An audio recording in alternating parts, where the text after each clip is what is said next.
Nandito na sa Pilipinas ang South Korean actor na si Byun Woo-seok para magpakilig. Kagabi, dagsa ang fans na nag-abang sa kanya sa pagdating niya rito sa bansa. Wow.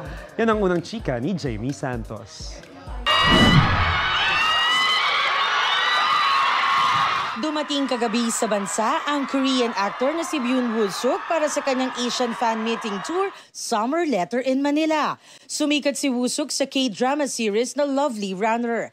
Ang fan meet niya mangyayari sa Sabado, June 22 sa New Frontier Theater.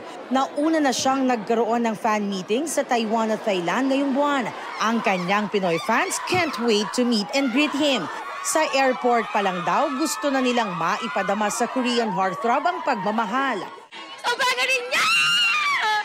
Enjoy the Philippines and always remember that your fans is always here for you and we love you. Hiyawan na ang fans nang dumating na si Woo-seok.